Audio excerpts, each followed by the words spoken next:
Louvado seja Deus, graça e paz, povo lindo. Estamos em pandemia, estamos em isolamento social, dias difíceis estamos atravessando, mas Deus está no controle. Hoje eu ouvi uma fala de um pastor dizendo assim que com relação a Deus estar no controle, ele tem alguns argumentos, né, sobre isso, sobre uma questão teológica. Achei muito estranho isso. Mas a gente tem que respeitar. Existem várias linhas teológicas, várias maneiras de entender e interpretar. O que nos une é Jesus. Eu sempre digo que o que nos une é o cerne do Evangelho. Estamos no decreto municipal, que agora liberou os cultos na igreja, toda a manifestação, todas as reuniões, todas as celebrações estamos usando máscara. Por isso que eu estou assim, só para lembrar você que nós estamos em dias difíceis, né? Mas eu vou pedir licença, né? Eu vou tirar a minha porque pedi o meu assistente aqui. Pregar com máscara, realmente falta um pouco de treino com relação a isso.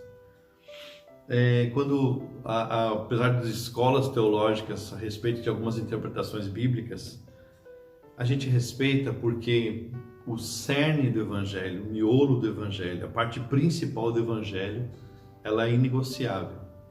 E essas escolas teológicas, elas respeitam o cerne do Evangelho. Qual é o cerne do Evangelho?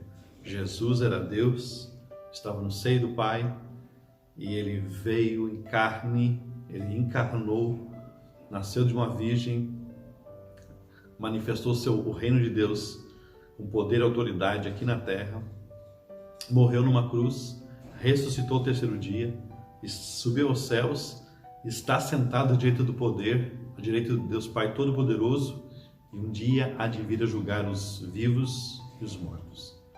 A salvação é por meio da fé em Jesus Cristo, não por obras, mas pela graça do Senhor Jesus. Esse é o que nos une. A fé evangélica está em volta desta palavra, desse entendimento espiritual. Então a gente respeita, mas eu sou da escola que eu digo que Deus está no controle em todas as coisas, apesar das circunstâncias às vezes serem adversas àquilo que a gente quer, aquilo que a gente acredita como normal, como razoável. Deus está no controle, sim. Eu quero orar e abençoar esse tempo com vocês, no nome do Senhor Jesus. Pai querido e amado, careço a tua misericórdia nessa noite. Eu quero falar aquilo que está no meu coração, Deus amado, mas confesso que precisamos de uma graça toda especial do Espírito Santo de Deus. Senhor, no nome de Jesus, nós pedimos a tua presença nesse lugar, nesse ambiente de adoração, clamamos pela tua misericórdia e graça de uma forma toda especial. Fala ao nosso coração, ilumine mentes e corações conforme a tua misericórdia, conforme a tua unção, conforme a tua graça. Fala conosco de uma forma toda especial. Nós clamamos pela presença do Senhor Jesus Cristo. Nós invocamos o nome de Jesus sobre esse santuário, mesmo que ausente de pessoas, mas presente da tua santa e doce presença. Nós invocamos o nome poderoso de Jesus, para que as pessoas que vão estar, Pai Santo, ouvindo essa ministração, sejam visitadas pela tua misericórdia, no nome do Senhor. Pedimos isso conforme o teu querer. Amém e amém. Louvado seja Deus. Bom, toda semana eu sempre falo que Deus vai colocando sementes no nosso coração, dando entendimento sobre algum texto bíblico ou sobre algo a ser dito, que nós chamamos de rema, uma palavra específica, uma palavra dizente de Deus. Mas eu confesso, irmãos, que às vezes tem semanas que ou não vem nada, não sobe nada no coração, ou vem diversas palavras diferentes. E quando a gente recebe diversas palavras diferentes ou não tem nenhuma direção, nenhuma inspiração, é uma luta pessoal do pregador, né? Eu sei que isso passa com todos os pregadores, com todos os pastores atravessam isso. O que falar? E às vezes vai chegando a hora de falar e não temos nada para falar. Eu sei que muitos não assumem isso, né? Muitos não falam isso, mas acontece com todo pregador, né? E às vezes a gente não sabe o que fazer, a gente fala pela experiência. A experiência, eu prego a palavra há mais de 30 anos, né? Então, pela minha experiência, eu posso falar aqui durante 2, 3 horas sem parar, baseado na experiência, baseado no conhecimento bíblico, baseado no estudo da palavra de Deus, baseado nos estudos teológicos e assim por diante. Os anos nos dão condições de falar, e eu sei que muitas pessoas vão ser abençoadas, muitas pessoas vão aprender lições importantes, é isso. Mas nós criamos um hábito, muitos anos, de nós buscarmos a direção específica de Deus para a pregação. A gente orar e chora e busca e pede e pensa e olha para o coração e fica aberto para qualquer direção, né? Porque Deus pode falar uma voz audível, voz interior, através de um texto, através de uma pessoa que manda algo para nós, ou através de uma palavra de alguém, de um testemunho, um exemplo. Deus está falando sempre conosco, sempre. Tem gente que chega assim, pastor, Deus não fala comigo. Eu acho muito interessante isso. Deus não fala com você, né? Deus está falando sempre, todo momento. Às vezes nós queremos ter uma experiência sobrenatural com Deus e ouvir do nosso jeito. Eu só quero se for desse jeito. Mas Deus é soberano e Ele não está preso na nossa caixinha, não. Ele faz aquilo que Ele apraz, porque Ele é Deus. E às vezes, amados, chega um momento do culto e nós não temos uma palavra específica. Às vezes temos algumas direções no coração, mas nada claro, definido. O que nós chamamos de posse, a certeza de o que falar. Se o seu pastor nunca disse isso para você, muitas vezes, mensalmente acontece isso. Ele subir no altar e não saber o que dizer. E a gente, como instrumento de Deus, como representante do reino, nós carecemos das orações, da misericórdia das pessoas, para que possamos ser canal de bênção na vida de famílias, na história das pessoas. E eu estou falando isso porque estou nesse sentimento aqui, né? Passei a semana preparando uma palavra sobre obediência, né? E eu queria falar sobre uma coisa muito interessante a respeito de Amaleque, o povo de Amaleque, quando se levantava contra o povo de Israel, durante vários anos, esse conflito Israel-Amaleque. E eu queria tocar nesse assunto, mas como eu costumo falar, hoje à tarde parece que essa palavra saiu do meu coração. E eu vou falar o que no lugar, né? E eu quero, como eu chego para a minha igreja e muitas vezes eu falo isso do coração, sou sincero em dizer isso, né? Muitas e muitas vezes eu chego e digo assim, eu não vou pregar hoje, eu vou dar apenas um conselho, porque a experiência me capacita a dar conselhos. E eu quero falar isso com vocês, claro, dentro do tempo que nós separamos, que é o nosso costume, e quero no finalzinho orar por sua família, por sua vida, mas eu quero dar alguns conselhos para vocês nessa noite, em nome do Senhor Jesus Cristo. O texto que me veio no coração foi Amós capítulo 4, e na verdade eu poderia pegar até um outro texto, mas eu preferi pegar esse no sentido de passar o que está assim queimando no coração. É tempo, irmãos, de nós chorarmos, é tempo de nós pedirmos misericórdia ao Senhor. Às vezes a ficha parece que ainda não caiu ainda para algumas pessoas do povo de Deus. Parece que a ficha ainda não caiu para alguns pastores, para alguns pregadores da palavra do Senhor. Mas nós estamos passando um tempo ímpar. Nós estamos passando um tempo completamente extraordinário. Nós estamos passando um momento histórico que gerações não viram isso de perto. Desde o começo dessa pandemia, desse tempo de isolamento social, nós temos profetizado que vai passar em breve. Nós temos profetizado paz no nosso coração, alegria no coração. Apesar de todo o sofrimento que a gente vê em nossa volta, as dores das famílias, né? E nós estamos em comunhão com isso, porque a igreja é feita de família, é formada de famílias. Então nós respeitamos o luto, respeitamos a dor das pessoas com toda sinceridade. Mas quando eu falo alegria, é algo lá dentro do espírito, uma certeza, uma paz, uma posse de que Deus está no controle e nós vamos atravessar isso. E do outro lado, nós vamos entender muitas coisas e vamos estar com outro nível espiritual, em maturidade espiritual. E ainda acreditamos mais ainda numa virada econômica, numa virada financeira, numa conquista no mundo espiritual. Eu estou, sim, imbuído de fé, imbuído, assim, de certeza mesmo. Para mim é uma oportunidade, uma rica oportunidade que Deus está nos dando.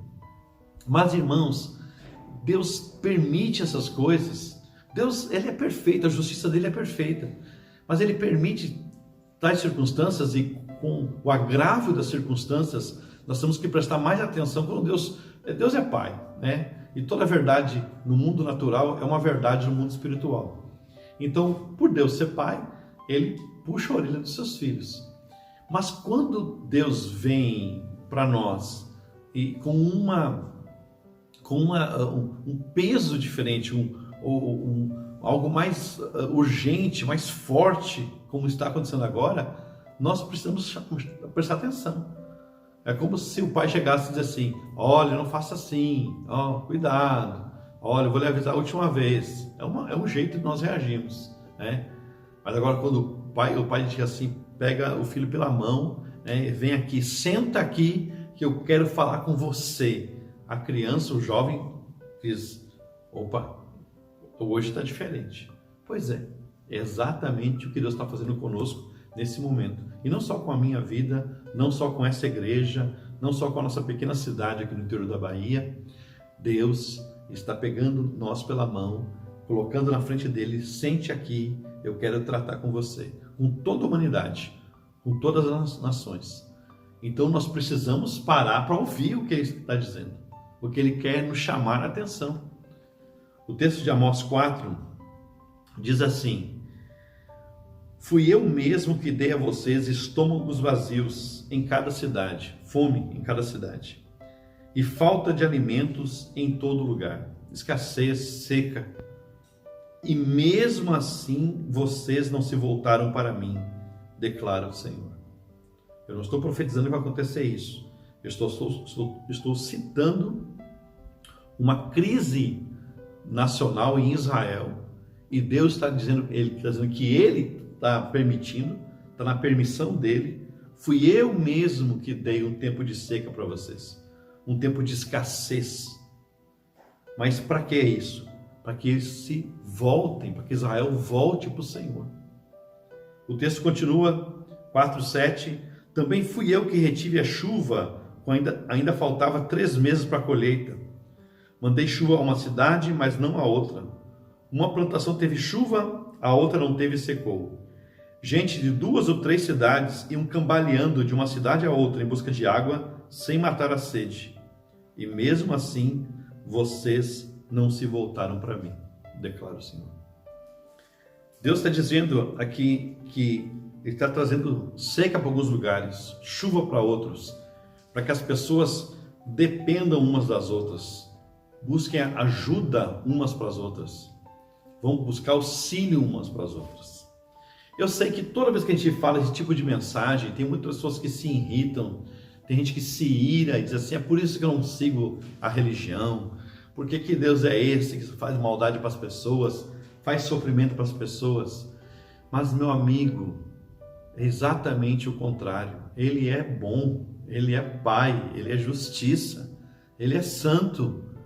Uma das qualidades do Senhor que a Bíblia repete 3 vezes é a palavra santo. Deus é santo, santo, santo.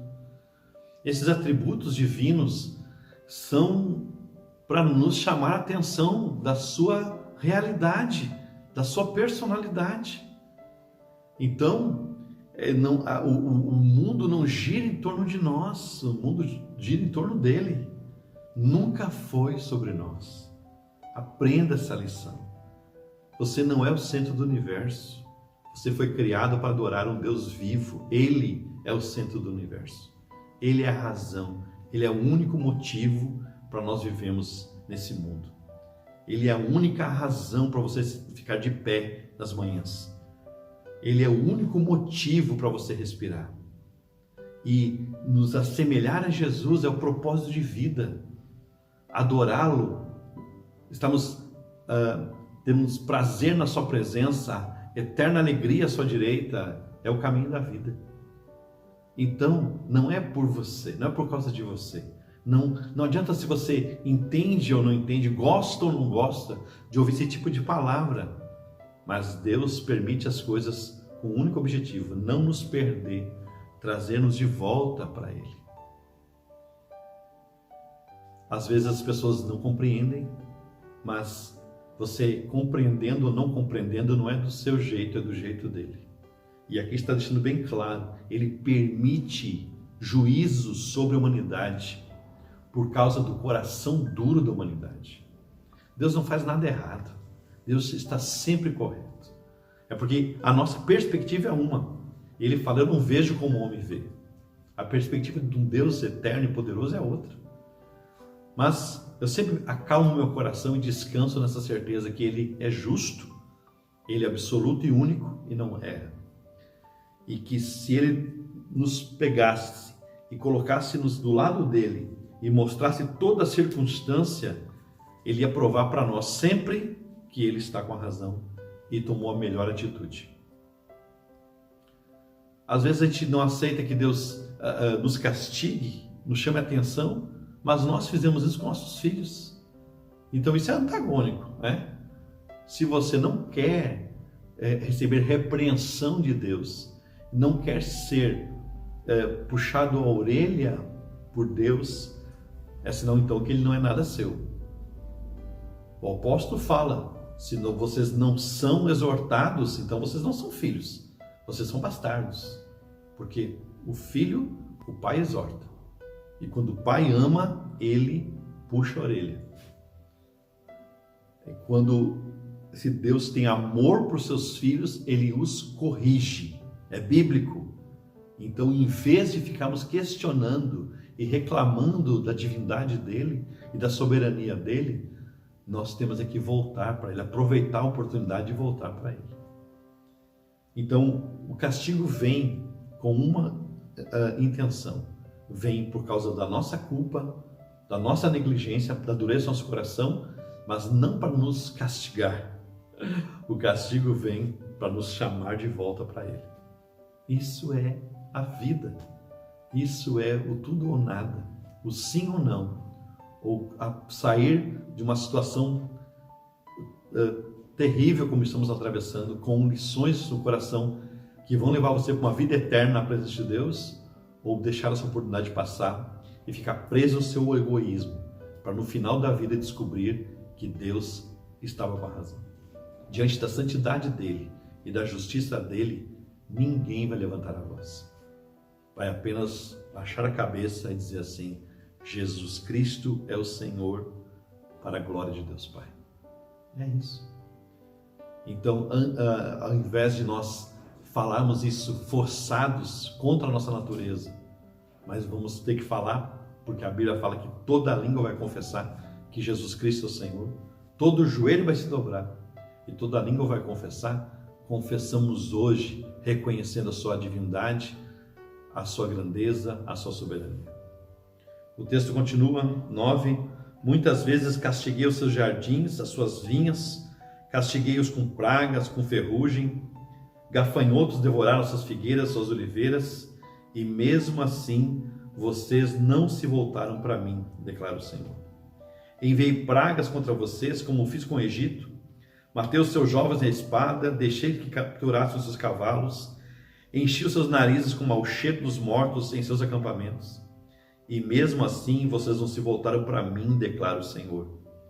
Destruí algumas de suas cidades, como destruí Sodoma e Gomorra. Ficaram como tição tirado do fogo, e mesmo assim vocês não se voltaram para mim, declara o Senhor. Por isso ainda o castigarei, ó Israel, e porque eu farei isso com você, prepare-se para encontrar-se com o seu Deus, ó Israel.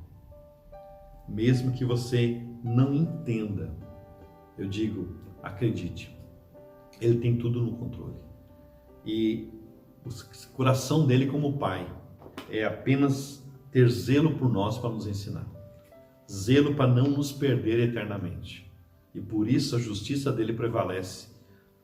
Apesar das circunstâncias, apesar que nós muitas vezes não compreendamos o que esteja acontecendo.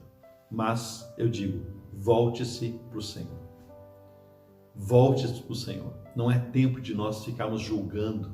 Não é tempo de ficarmos querendo entender os motivos, as razões. Pecado nós temos de sobra para Deus trazer isso e muito mais sobre nós. Por causa da nossa rebelião, a dureza do nosso coração. E o que nós temos que fazer então, pastor? O que é voltar para Deus? O livro de Joel, capítulo 1. Todo o livro de Joel fala sobre arrependimento. Nós entendemos que houve uma praga de gafanhotos que arrasou o país. Entendemos pela leitura do livro de Joel. E junto com a praga de gafanhotos que devastou toda a nação, possivelmente também houve uma seca muito grande. Tudo isso em resposta à dureza do coração, à rebelião no coração daquele povo, daquelas pessoas contra o Deus verdadeiro. Mas qual é a resposta? Nos rebelarmos mais? Nos revoltarmos contra ele? Não.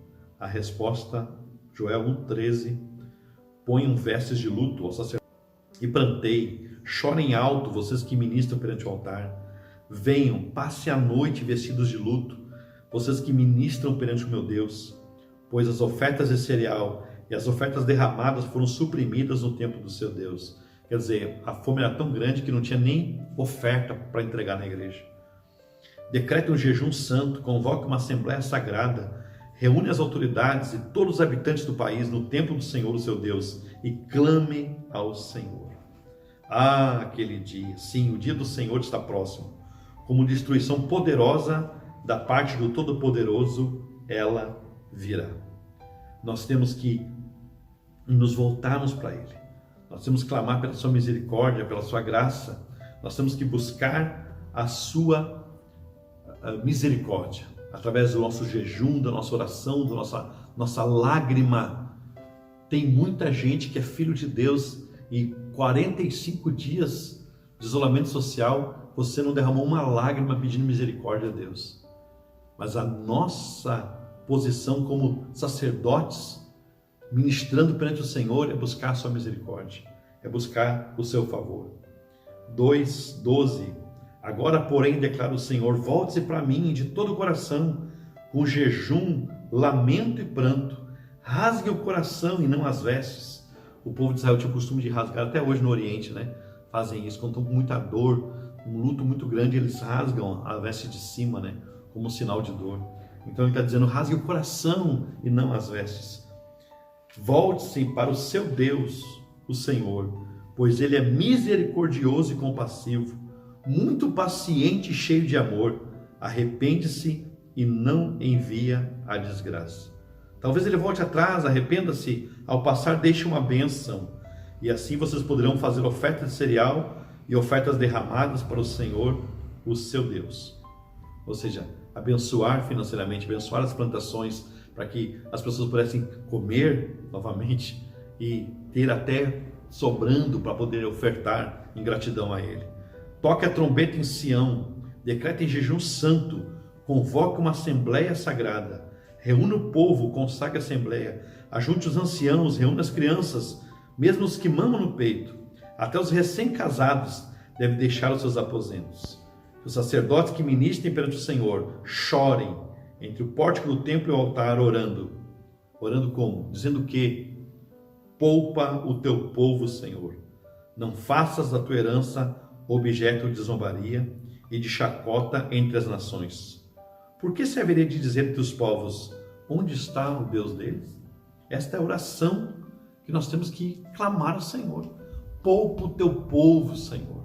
Não deixa nós entregue à sorte, para que as pessoas não se levantam e digam, onde está o Deus de vocês? Meu Deus está no céu e também no meu coração. Lá fora não há vitória, mas na presença do Senhor há abundância de víveres, abundância de suprimentos. Pode o céu toldar, pode o céu escurecer, pode faltar tudo, mas nós prevalecemos na presença do Senhor. Mas nós precisamos buscar a face dele com clamor e arrependimento, de uma forma toda especial, no nome do Senhor Jesus Cristo.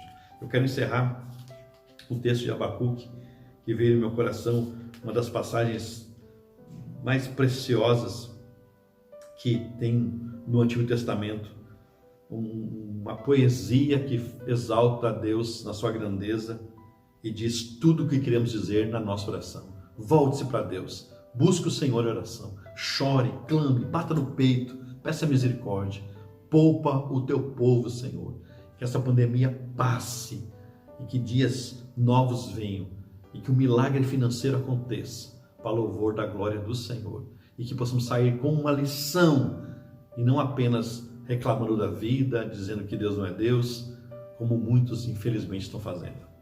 Abacuque 3, eu quero encerrar com essa palavra.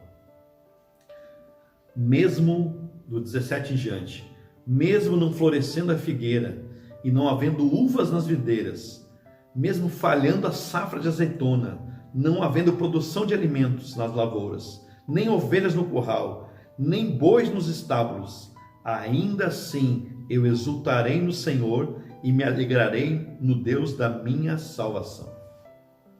Aconteça o que for, permanecemos firmes. E a nossa obrigação como sacerdotes na casa do Senhor é clamar, é chorar, é nos arrepender, porque se há juízo, é um sinal que o pecado chegou nas narinas de Deus. E por isso Ele está ajustando as contas com as nações. Que Deus tenha misericórdia de nós. Que nós possamos ser canal de arrependimento, chorando por nossos pecados da nossa casa e os pecados da nossa nação. Porque nós podemos orar pedindo perdão. É uma obrigação, na verdade. O texto fala isso. E nós clamamos pedindo misericórdia a Deus. Mesmo que, quem sabe, alguns pecados não foram nós que cometamos literalmente. Mas nós somos representantes da raça, representantes do povo. No nosso caso, do Brasil. Então, clamamos pedindo misericórdia pelo Brasil. Ore, chore, entenda que Deus é Deus, Ele não muda. Nós aqui temos que nos enquadrar no seu modo de pensar, na sua justiça e no seu juízo. Nós é que temos que aprender, nós é que temos que crescer. Que Deus tenha misericórdia de nós. Quero orar por você. Que Deus nos ilumine com a sua graça e misericórdia, em nome do Senhor Jesus. Aconteça o que acontecer, pode faltar tudo, nós vamos nos alegrar e permanecer firmes no nosso Senhor. Deus amado e bendito, eu te agradeço por essa oportunidade. Te louvo por esse argumento, te louvo por esses textos de Amós, de Joel e de Abacuque. Senhor, fala conosco. Eu sei que muitas pessoas não gostam, não querem entender essas verdades. Mas assim como uma criança rebelde, que quando recebe um castigo do pai e fica revoltado e fala coisas sem nexo, dizendo assim: quando eu crescer eu vou embora, quando eu crescer eu vou me vingar, tudo coisa da carne, do coração mau, de um pensamento não bom. Que nós não tenhamos esse coração perverso, não tenhamos um coração de uma criança rebelde, mas que possamos compreender, como aquela criança que às vezes leva uma surra, uma chinelada, um puxão de orelha, e depois está amando, está respeitando, está zelando pelo pai. E quando cresce, se torna um adulto maduro, um homem de bem, uma mulher de bem. E quando lembra daqueles castigos, ri e diz assim: também eu merecia. E se hoje eu sou essa pessoa que eu sou, foi porque meu pai me ensinou. Todo homem de bem que teve, quem sabe, uma infância um pouco difícil, as pessoas agradecem aos pais e amparam os pais no final da vida, como gratidão por tudo que aprendeu, apesar do puxão de orelha, apesar da disciplina muitas vezes. Então, por que seria diferente com Deus, que é um pai mais zeloso ainda, mais amoroso ainda? Vamos nos revoltar? Não! Vamos voltar para Ele com jejum, rogos, lágrimas e misericórdia. Senhor, nos ilumine, quebra o nosso coração, quebra esse orgulho, e que todo filho de Deus, toda filha de Deus, possa ser um sacerdote, clamando por misericórdia e perdão, chamando a tua atenção, dizendo: poupa o teu povo, Senhor, tem misericórdia de nós. Aquece, Espírito Santo, nosso coração e nos instrui segundo a tua palavra, e que possamos ser canais de bênção para nossa casa, nossa cidade, nosso estado, nosso país. Instrui-nos nessa verdade. Queremos voltar para ti. Perdoa nossos pecados, no nome do Senhor Jesus. É a nossa gratidão para o louvor da tua glória. Amém e amém. Nos acompanhe nas nossas redes sociais, no nome do Senhor Jesus Cristo.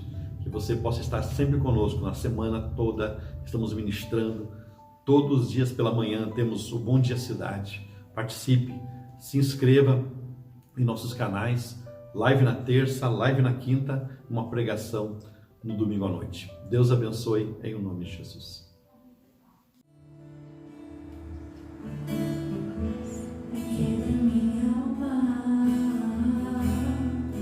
Faz meu coração ouvir tua voz.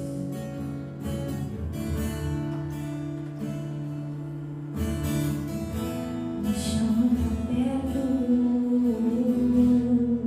só assim eu não me sinto só.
Tudo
que eu preciso estar em ti.